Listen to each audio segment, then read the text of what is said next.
என்ன வேணும் ஸ்கூலுக்கு எல்லாமே இங்கிருக்கு.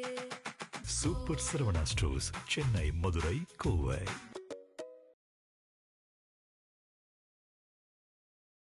Bro Vijay bro, why bro, script பார்த்து வீரவசனம் பேசினா மட்டும் போதுமா? ஏன் ப்ரோ எழுதி கொடுத்த ஸ்கிரிப்டுக்கு இவ்வளவு நேரம் வீரம் உங்களுக்கு? வாயில நல்லா வந்துரும்னு பேசுறீங்க, குறி நல்லா வருது வேணான்னு பாக்குறேன். இது ஒரு முதலமைச்சருக்கு அழகா? எனக்கு நல்லா வந்துரும் வார்த்தை. என்ன வார்த்தை வந்துரும்? இது முதலமைச்சருக்கு அழகா? முதல்வர் விஜயை புரட்டி எடுத்த ஆராசா, என்ன நடந்தது? இது பற்றி பார்க்கலாம் விரிவாக.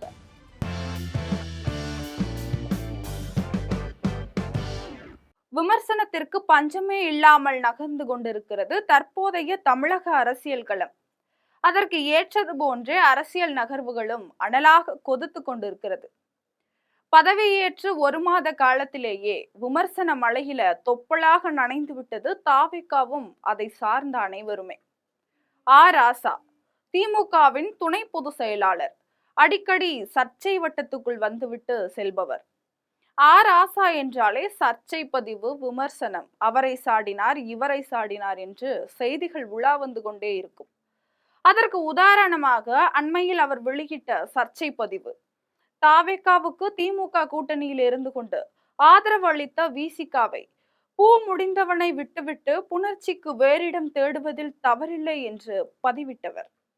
இந்த நிலையில தான் ராசா ஒரு அதிரடியான செய்தியாளர் சந்திப்பு ஒன்றை கொடுத்திருக்கிறார்.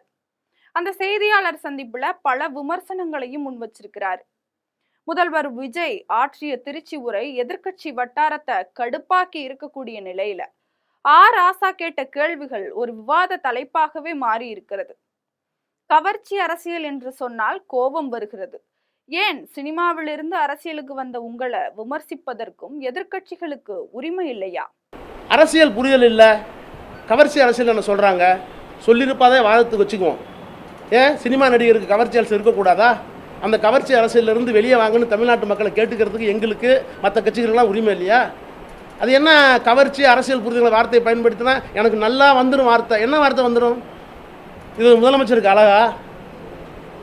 இவர் ஆக்குப்பைங்க கான்ஸ்டிடியூஷனல் சேர் பிரதர் ப்ரோ விஜய் அப்படின்னு நாங்களும் கேட்போம். கவர்ச்சி அரசியல்னு சொல்றாங்க, என் வாயில நல்லா வந்துரும்னு சொல்கிறாரே விஜய், இது ஒரு முதலமைச்சருக்கு அழகா? திமுக தாவேகா இடையேதான் போட்டியே, மற்றவங்க எல்லாம் அல்லு சில்லு. மாண்புமிகு முதலமைச்சர் அவர்களே, நான் வேற வார்த்தைய பயன்படுத்த விரும்பல, இது உங்களுக்கு சங்கடமா இல்ல? திமுகவுக்கும் தாவேகாவுக்கும் தான் போட்டி, மற்றவங்க எல்லாம் அல்லு சில்லு. மற்றவங்க எல்லாம் அல்லு சில்லு. யாரு? அதிமுக தேர்ந்தெடுக்கப்பட்ட சட்டமன்ற உறுப்பினர்கள். நான் வந்து ஸ்டாலின் ஸ்டார், உங்களுக்கு எனக்கும் தான் போட்டி, மற்றவங்க எல்லாம் அல்லு சில்லுனீங்கல்ல. முதலமைச்சர் அவர்களே, உங்களுக்கு ரொம்ப சங்கடமா இல்லை? நான் வேறு வார்த்தை பயன்படுத்த விரும்பலை. அந்த அல்லு சில்லு வீட்டுக்கு நீங்களே போய் சால்வை போட்டு அவங்களோட ஓட்டை வாங்கினீங்களே, அந்த அல்லு சில்லுக்கிட்ட போய் கெஞ்சி கூத்தாடினது தில்லுமுல்லா அரசியல் அநாகரிகமா? அந்த அல்லு சில்லுகளின் வீடுகளுக்கு சென்று அவர்களுக்கு சால்வையை அணிவித்து ஓட்டு வாங்கியதற்கு பின்னால் இருப்பது அரசியல் தில்லுமுல்லா இல்லை அரசியல் கேவலமா? நீங்கள் எப்போதும் வசைபாடும் ஸ்டாலின் சார் யார் தெரியுமா? அரசியல் அமைப்பால் திருத்த பெற்ற EWS, அதாவது எக்கனாமிக்கலி வீக்கர் செக்ஷன் சட்டம் தொடர்பான கொள்கையை தமிழ்நாட்டிற்குள்ள அனுமதிக்க மாட்டேன் என்று சொன்னவர். ஆனா நீங்களோ தமிழ்தாய் வாழ்த்துக்காக பிரதமர் கிட்ட போய் கடிதம் கொடுத்துட்டு இருக்கீங்க. தமிழ்தாய் வாழ்த்துக்கு வந்து நீங்க போய் கடிதம் கொடுக்குறீங்க. யார் தெரியுமா ஸ்டாலின்? நீங்க சொன்ன ஸ்டாலின் சார் யார் தெரியுமா?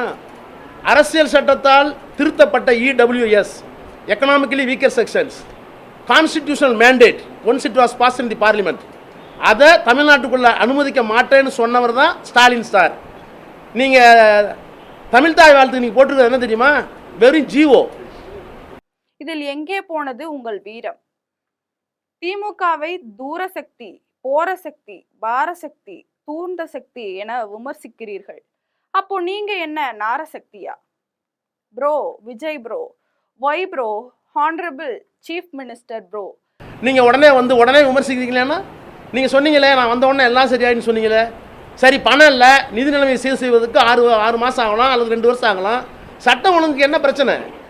போலீஸ் உங்கள்கிட்ட தானே இருக்குது, துப்பாக்கி உங்கள் கையில் தானே இருக்குது, டிரான்ஸ்ஃபரிங் அத்தாரிட்டி நீங்கள் தானே, அதுக்கு என்ன காலவாசம் வேணும்னு கேட்குறேன். உளவுத்துறை சரியாக வச்சுக்க வேண்டியதானே நீங்கள். பிஎம் முன்னாடி உங்க வீரம் எங்கே போச்சு? சட்டம் ஒழுங்கு பிரச்சனைக்கும் திமுக தான் காரணம்னு சொல்றீங்க. அதற்கு திமுக எப்படி பொறுப்பாக முடியும்? நிதி நிலைமை சரியாக இல்லை, அதை கூட சில காலத்துல சரி செய்து விடலாம். சட்டம் ஒழுங்குக்கு என்ன பிரச்சனை? காவல்துறை உங்களிடம்தானே இருக்கிறது, துப்பாக்கி உங்களிடம்தானே இருக்கிறது, இவை அனைத்திற்கும் அத்தாரிட்டி நீங்க தானே. பாயாசத்தை முடிச்சு விட்டீங்க. பாசிசத்துக்கு எதிராக எப்போது குரல் கொடுக்க போகிறீர்கள் என்று கடுமையான கேள்விகள் அந்த விமர்சனங்களை முன்வச்சிருக்கிறார். ராசாவின் இந்த தடாலடியான விமர்சனத்தை எப்படி எதிர்கொள்ள போகிறார் முதல்வர் விஜய்? பொறுத்திருந்துதான் பார்க்க வேண்டும்.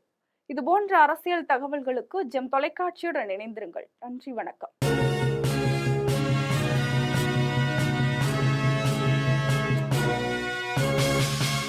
என்ன வேணும் ஸ்கூலுக்கு, எல்லாமே இங்கிருக்கு. Super Saravana stores, Chennai, Madurai, Kovai.